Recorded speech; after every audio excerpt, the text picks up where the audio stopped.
Subscribe now and press the bell icon. Never miss an update. Good morning बच्चों।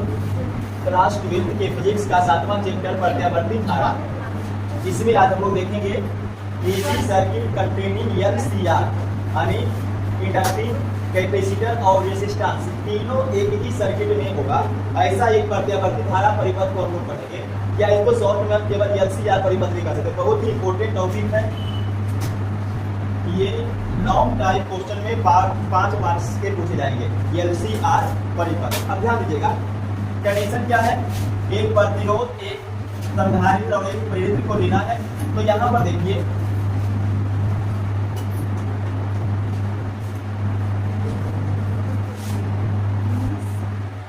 एक प्रतिरोध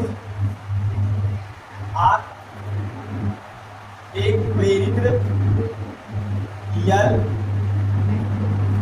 और एक कैपेसिटेंस C। ये तीनों को श्रेणी क्रम में जोड़ करके इनके सिरों के बीच प्रत्यावर्ती विद्युत वाहक बल E = E not sine omega T आरोपित कर दिया गया। ठीक है, अब इसी को हम लोग क्या बोलेंगे, एलसीआर परिपथ, एलसीआर सर्किट। अब देखिए, प्रत्यावर्ती विद्युत वाहक बल अप्लाई करने से इसमें करंट मान लीजिए I प्रवाहित हो रहा है, तो इसमें भी करंट ना होगा I, क्योंकि श्रेणी क्रम में इसमें भी करंट I और इसमें भी करंट I, तो तीनों में करंट सेम रहेगा। श्रेणी क्रम में करंट के रास्ता एक ही है, इसलिए करंट के मान में कोई परिवर्तन नहीं होगा। तो करंट इस प्रकार से। अब ध्यान दीजिएगा, आर सर्किट में अगर हम ओम का नियम लगाते हैं तो V = क्या होगा, IR। तो यहाँ का जो वोल्टेज है वो मिलेगा V = IR। और यहाँ देखेंगे तो यहाँ का वोल्टेज VL लिख लेते हैं, यहाँ पर VR लिख लेते हैं, प्रतिरोध में वोल्टेज। और ये जो इंडक्टर है, प्रेरित्र है, उसमें वोल्टेज। तो वोल्टेज = क्या होगा, देखिए I गुना प्रतिरोध। तो धारा I है, और आप लीजिएगा L सर्किट के लिए प्रतिरोध का काम करता है ओमेगा L, तो R की जगह पर ओमेगा L होगी। और अगर इसका निकालिएगा वोल्टेज VC, तो I और फिर प्रतिरोध, तो C के लिए प्रतिरोध होगा 1/ओमेगा C। तो I गुना 1/ओमेगा C अगर हम इसको लिखें तो I/ओमेगा C भी लिख सकते हैं। तो ये हो गया करंट और वोल्टेज। और दोनों का रिलेशन अगर देखिएगा तो बात कीजिएगा, आर सर्किट में वोल्टेज और करंट एक ही दिशा में चलता है, एक ही फेज में होता है। तो यहाँ पर दोनों का वोल्टेज और करंट एक ही दिशा में होगा आर सर्किट में। लेकिन एल सर्किट में आप कीजिए, वोल्टेज π/2 को लीड्स होता है और करंट π/2 को लैग्स बिहाइंड होता है। तो वोल्टेज और ये करंट, तो ये करंट हो गया और ये जो है वोल्टेज हो गया। VL = I omega. और इसमें देखिएगा तो करंट π/2 को आगे रहता है और वोल्टेज पीछे रहता है, तो VC पीछे हो जाएगा। ये देखिएगा आप इसका। अब यहाँ पर देखिए, फिर से इसको हम कुछ नोट कर लेते हैं। चूंकि एक प्रतिरोध R, एक आदर्श संधारित्र C तथा शुद्ध प्रेरकत्व L को श्रेणी क्रम में जोड़कर इनके बीच प्रत्यावर्ती विद्युत वाहक बल E = E not sine omega T को आरोपित किया गया है। तो ये जो वोल्टेज है E = E not sine omega T, इसको समीकरण 1 मानिए। ठीक है, अब इसका फेजर डायग्राम पहले हम लोग खींच लेते हैं। तो देखिए फेजर डायग्राम इसका देखिएगा,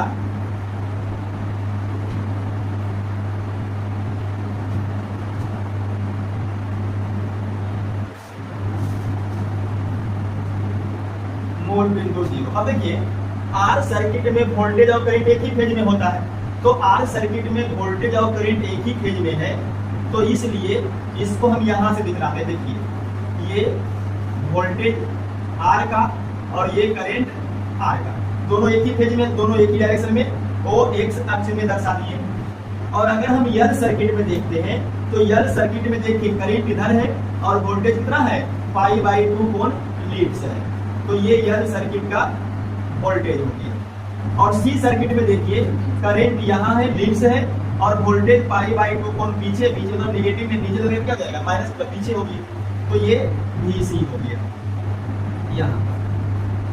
अब यहाँ पर देखिएगा 1, 2 और 3 वोल्टेज है इसमें LCR सर्किट में, तो हम लोग को परिणामी वोल्टेज निकालना है। E बराबर E0 sin ओमेगा t कहाँ से निकलेगा, तो सबसे पहले सर कीजिए, देखिए अगर आप वेक्टर को थोड़ा सा ध्यान में रखिएगा तो ऊपर की ओर VL है, नीचे की ओर VC है। अगर हम ये दोनों का परिणामी निकाले तो सदिश का नियम बोलता है कि अगर दोनों का दिशा उल्टा हो तो एक को प्लस और एक को माइनस रखेंगे। तो अगर हम ये दोनों का परिणामी निकाले, रिजल्ट निकाले, तो रिजल्ट हमको मिलेगा VL माइनस VC। ये दोनों का रिजल्ट हमको मिलेगा, ये दोनों का, तो VL माइनस VC कितना होगा, इसे देखिए मान लीजिए कि ये 1, 2, 3, 4, 5 होगा, ये 1, 2, 3 होगा, तो 5 माइनस 3 करेंगे तो 2 यूनिट मिलेगा। तो मान लीजिए कि इसका 2 यूनिट यहाँ पर आता होगा नेगेटिव, तो ये जो यहाँ पर ये पॉइंट है, इसको कुछ नाम रख दीजिए D पॉइंट, ये किसका मान देगा, तो ये मान देगा VL माइनस VC का। कहाँ तक, यहाँ तक। VL और VC का परिणामी है VL माइनस VC। अब देखिए इसको देखिए और इसको देखिए, अब की को हो गया है 2 को, एक वोल्टेज परिणामी मान लो 2 3 जो भी मिलावट समझने के लिए, और एक वोल्टेज आर का, अब तो 2 ही वोल्टेज है, ये दोनों वोल्टेज का तो परिणामी हमको मिल गया है। अब अगर ये दोनों को हम देखें तो यहाँ पर ध्यान दीजिएगा, अगर आप इसको मिलाते हैं तो कैसा मिल रहा है, समानांतर चतुर्भुज जैसा। और अगर ये समानांतर चतुर्भुज है तो इसका परिणामी कहाँ से निकलेगा, विकर्ण से। कहाँ से, विकर्ण से। तो ये जो विकर्ण से हम खींचे हैं लाइन फ्लो वाला, यही हमको किसका मान देगा, परिणामी विद्युत वाहक बल E, परिणामी विद्युत वाहक बल E का। और ये इसके साथ मान लीजिए कि फाई कोण बना रहा है, कितना कोण बना रहा है, फाई। यही है फेजर डायग्राम।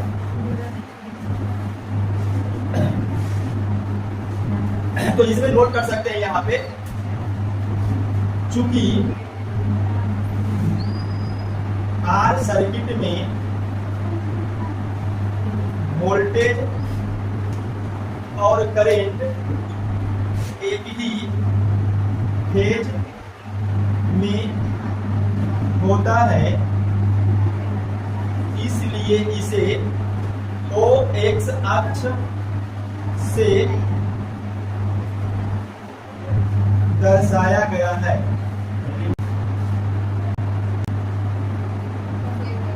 यल सर्किट में वोल्टेज करंट से π/2 कोण लीड्स यानी कला अग्रता होता है, इसलिए इसे OY अक्ष से दर्शाया गया है तथा C सर्किट में वोल्टेज करंट से π/2 कोण लैग्स बिहाइंड यानी कला पाश्चात्य होता है, इसलिए इसे भी OY' अक्ष से दर्शाया गया। देखिए जो ग्राफ फेजर डायग्राम जो हम लोग खींचे हैं उसी को यहाँ पर नोट कर दिया गया है। आर सर्किट में वोल्टेज और करंट क्या होता है, एक ही फेज में, इसीलिए इसको हम लोग OX अक्ष से दर्शा दिए। और यल सर्किट में वोल्टेज आगे होता है कितना, π/2 कोण, किससे, करंट से। देखिए ये पूरा कितना बनेगा ये π/2, करंट से π/2 कोण क्या है, आगे है, ऊपर है, प्लस में है। और सी सर्किट में देखिएगा तो वोल्टेज करंट से π/2 कोण क्या रहता है, पीछे रहता है, इसलिए इसको माइनस में दर्शाया गया। ठीक है, और आगे देखिए, अब यहां से देखिएगा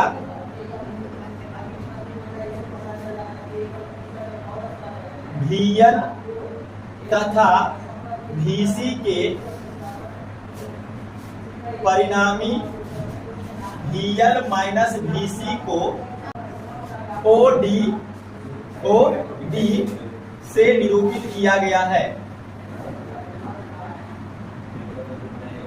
तथा VL माइनस VC और VR के परिणामी को, यहां पर कुछ नाम रख देते हैं ऐसे ही डायरेक्शन के लिए, नाम यहां पर क्या रखते हैं, P रख देते हैं, P कहीं पर है ना, OP से दर्शाया गया है। ठीक है, देखिए VL और VC का जो परिणामी निकला VL माइनस VC, उसको दर्शाए हैं OD से, और VL माइनस VC ये पूरा एक राशि बन चुका है। ठीक है, ये दोनों अलग अलग नहीं है, ये दोनों एक ही है। VL माइनस VC करेंगे तो कुछ तो यूनिट आएगा, 10 यूनिट, 20 यूनिट, 300 वोल्ट, 400 वोल्ट, कुछ तो आएगा। तो ये एक यूनिट बन गया है और एक यूनिट है आपका VR। ये दोनों का परिणामी कहां से निकला है, विकर्ण OP से। अब अगर ये परिणामी विकर्ण OP से निकला है तो अब बात कीजिए E इक्वल टू क्या होगा, समानांतर चतुर्भुज का विकर्ण होता है लंबाई का स्क्वायर जोड़ चौड़ाई का स्क्वायर। तो लंबाई मान लीजिए यहां से यहां, तो VR का स्क्वायर, और चौड़ाई यहां से यहां, यानी OD से स्क्वायर, यहां से यहां बराबर होगा ना दोनों, तो OD स्क्वायर लिख दीजिए। ठीक है, देखिए ये लंबाई लीजिए या ये लंबाई, समानांतर में बराबर है इसलिए समानांतर। और देखिए E equal to under root V का स्क्वायर, V का मान कितना है IR, तो IR का स्क्वायर प्लस OD स्क्वायर, OD किसको दर्शा रहा है, VL माइनस VC को, तो VL माइनस VC का स्क्वायर। और देखिएगा E equal to under root I square R square plus, अब VL का मान देखिए I omega L minus VC का स्क्वायर I बटा ओमेगा C और इसका स्क्वायर। और देखिएगा E इक्वल टू, अच्छा यहां पर भी अगर हम इसको तोड़ते हैं तो I स्क्वायर इसमें भी लिख लेंगे, तो I स्क्वायर को कॉमन ले लीजिए, तो I स्क्वायर को कॉमन लेंगे और उसके बाद रूट के बाहर निकालेंगे तो केवल क्या बाहर निकलेगा, I, और अंदर क्या बचेगा, तो अंदर बचेगा R square plus omega L minus 1 by omega C और इसका स्क्वायर।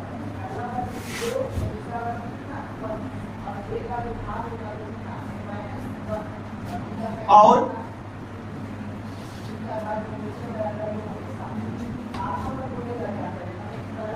यहां से अगर I निकालिएगा तो I इक्वल टू क्या होगा, देखिए I को रहने दीजिए, ये पूरा को उठा के यहां पर लाएंगे तो बटा में होगा, तो E बटा under root R square plus omega L minus 1 by omega C और इसका होल स्क्वायर। इसको कर दीजिए यूनिट, समीकरण 2 कर दीजिए। अब ध्यान दीजिएगा, अगर आप ओम का नियम देखते हैं तो ओम का नियम क्या है, V बराबर I है, V equal to I into R, और यहाँ से अगर आप I निकालिएगा तो I इक्वल टू V बटा, यानी कि डायरेक्ट आप R रखिएगा, करंट बराबर वोल्टेज बटा प्रतिरोध। अब यहाँ पर देखिएगा करंट बराबर वोल्टेज, तो नीचे क्या है प्रतिरोध, क्योंकि अगर ये टोटल जो आप अंडर रूट में देख रहे हैं कवर है, ये टोटल का मान अगर बढ़ता है तो I का मान घटेगा, R का मान बढ़ाइए I घटेगा, अगर ये टोटल का मान कम करिए I बढ़ेगा, इसका मान कम करिए I बढ़ेगा। तो जो काम यहाँ पर प्रतिरोध कर रहा है वही काम ये टोटल मिलकर के कर रहा है, किसके लिए, LCR के लिए। तो हम लिख सकते हैं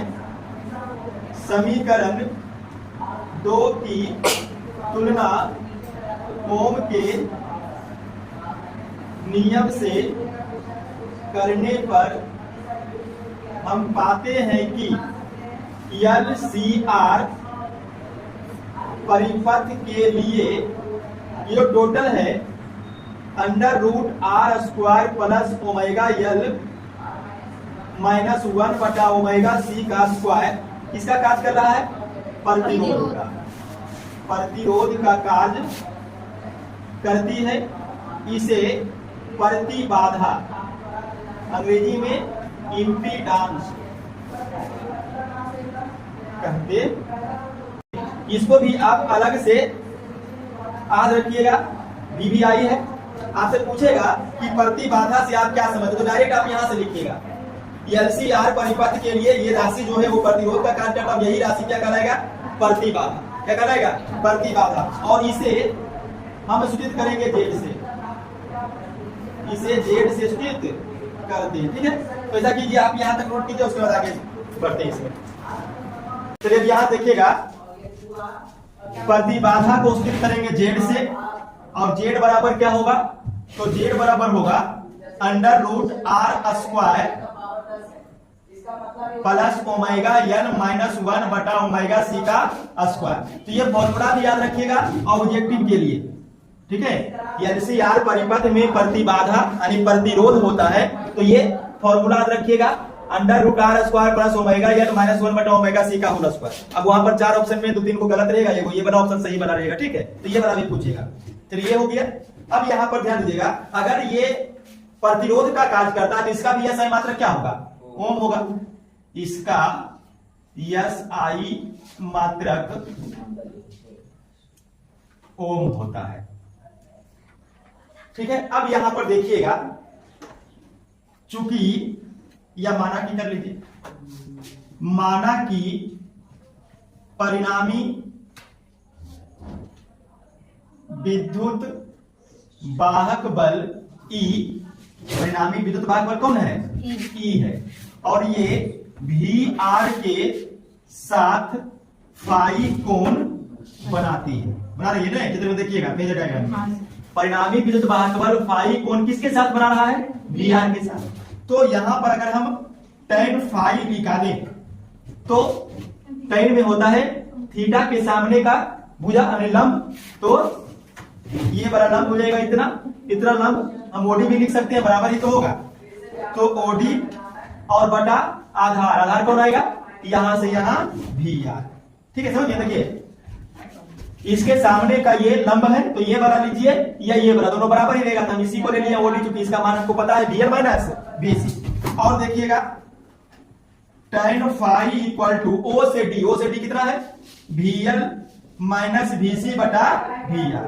और देखिएगा tan phi equal to V से L कितना है, तो V से L है I ओमेगा है, फिर माइनस V से C I बटा ओमेगा C, और V से R I, यानी I देखिए तीनों में है, तो I और I कैंसिल हो जाएगा, बचेगा क्या, तो बचेगा ओमेगा L माइनस 1 बटा ओमेगा C और बटा R बचेगा।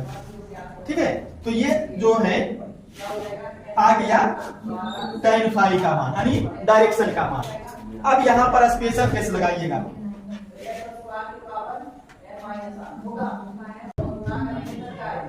Special case.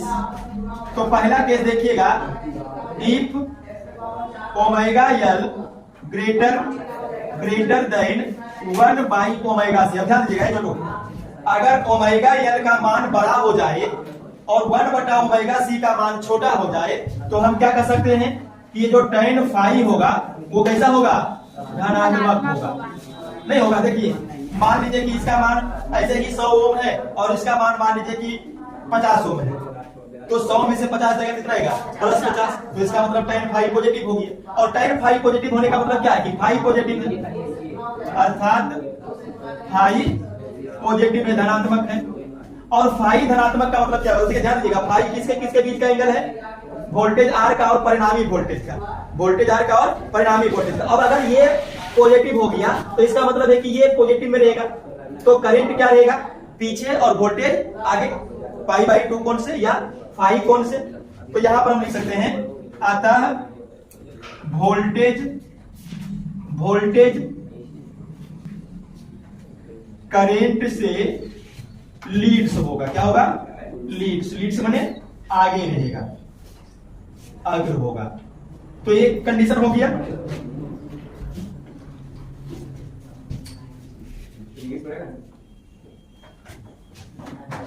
तो दूसरा कंडीशन देखिए, if omega L less than 1 by omega C, यानी अब कैपिटल कौन हो गया है 1 बाई ओमेगा सी, यानी कि 1 बटा ओमेगा सी ज्यादा है और ओमेगा एल कम है। अगर ऐसा होता तो tan फाई क्या हो जाएगा, निगेटिव हो जाएगा। तो tan फाई ऋणात्मक होगा, और tan फाई ऋणात्मक होगा इसका मतलब क्या है, फाई ऋणात्मक होगा, फाई ऋणात्मक होगा, और फाई ऋणात्मक होगा इसका मतलब क्या, देखिए ये फाई अगर ऋणात्मक होना है तो ये एंगल देखिए यहां पर मान लीजिए, देखिए ऐसा घूम करके यहां पर चला गया, तो फाई कहां चला गया, निगेटिव। तो इसका मतलब है कि वोल्टेज नीचे मतलब पीछे हो गया, करंट आगे हो गया। तो लिखेंगे अतः वोल्टेज करंट से लैग्स बिहाइंड, यानी कला पाश्चात्य होगा। अब तीसरा स्पेशल केस देखिए, if omega L equal 1 by omega C, ठीक है, अगर ओमेगा एल और ओमेगा सी दोनों बराबर हो जाए तो tan फाई कितना हो जाएगा, 0, यानी कि फाई 0, और जब फाई 0 होगा तो इसे हम बोलेंगे अनुनादी संरचना, सॉरी अनुनादी स्थिति, अनुनाद की स्थिति कहते हैं। अब ध्यान दीजिएगा, पूछेगा अनुनाद से आप क्या समझते हो, तो क्या लिखिएगा, अगर L सर्किट का प्रतिरोध और C सर्किट का प्रतिरोध बराबर हो जाए तब हम उसको बोलेंगे अनुनाद का स्थिति। क्या बोलेंगे, अनुनाद का स्थिति। यानी यहाँ पर अगर हम इसको लिखें, अच्छा अनुनाद का अंग्रेजी होता है रेजोनेंस, रेजोनेंस। तो अब इसी समीकरण को हम ऐसा लिखेंगे, ओमेगा आर एल और 1 बटा ओमेगा आर सी। देखिए ओमेगा एल ओमेगा सी, ये आर केवल किसको दर्शा रहा है, रेजोनेंस को, अनुनाद को। और देखिएगा ओमेगा आर गुना ओमेगा आर, तो ओमेगा स्क्वायर बराबर 1 बटा एल सी। देखिए ये ओमेगा आर को यहां ले गए गुना हो गया, और एल को यहां ले आए गुना हो गया। और देखिएगा अगर हम ओमेगा आर लिखे तो 1 by under root L C, square का उल्टा। और देखिएगा आप पढ़े होंगे ओमेगा इक्वल टू होता है 2 पाई न्यू, ठीक है, तो ओमेगा को हम लिखेंगे 2 pi nu 1 by under root L C, इसीलिए nu equal to 1 by 2 pi under root L C. और ये न्यू क्या है, तो ये न्यू है अनुनादी आवृत्ति, न्यू आवृत्ति है, लेकिन किसका आवृत्ति है, रेजोनेंस का, अनुनाद का, तो अनुनादी आवृत्ति कहेंगे। ठीक है, तो ये आपका एलसीआर परिपथ कंप्लीट हो गया, नोट कर लीजिए।